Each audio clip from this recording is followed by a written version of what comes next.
नमस्कार, डिजिटल हरियाणा पर आपका स्वागत है। मेरा नाम मोहित गोयत है।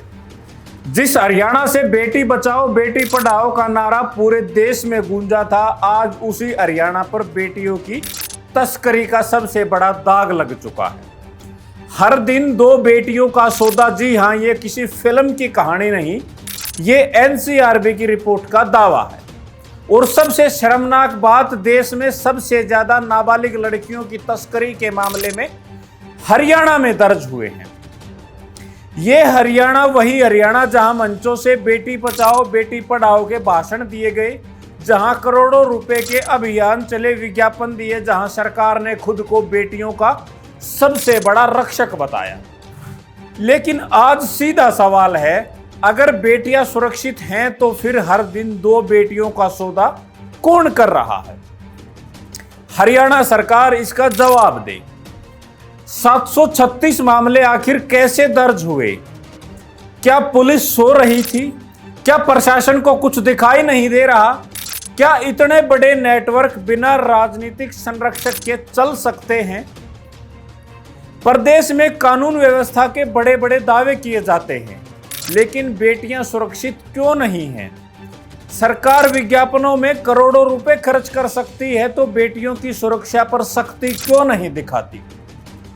अगर हर दिन दो लड़कियां बिक रही हैं तो ये सिर्फ अपराध नहीं, ये सिस्टम की नाकामी है। साल 2015 पानीपत की धरती, प्रधानमंत्री नरेंद्र मोदी ने बेटी बचाओ बेटी पढ़ाओ अभियान लॉन्च किया। देश को संदेश दिया, बेटी बचेगी तभी देश आगे बढ़ेगा। लेकिन आज उसी हरियाणा में बेटियां सबसे ज्यादा बेची जा रही। तो क्या ये अभियान सिर्फ पोस्टरों तक सीमित रह गया? क्या सरकार आंकड़ों की सच्चाई छिपाती रही? क्या जमीन पर कोई ठोस बदलाव नहीं हुआ? हरियाणा में वर्षों से लिंगानुपात बिगड़ने की बातें होती रही, दूसरे राज्यों से लड़कियां लाने के मामले सामने आते रहे। लेकिन अब सवाल और खतरनाक है। क्या बेटियों की खरीद फरोख्त एक संगठित धंधा बन चुका है?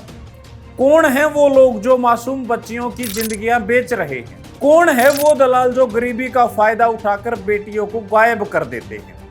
और सबसे बड़ा सवाल, क्या सरकार के पास सिर्फ आंकड़े हैं या कार्यवाही भी? सिर्फ सरकार ही नहीं, समाज भी कठघरे में खड़ा है।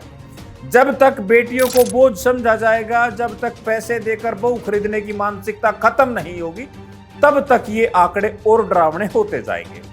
ये हरियाणा को तय करना है, उसे बेटियों का सम्मान चाहिए या फिर शर्मनाक रिकॉर्ड।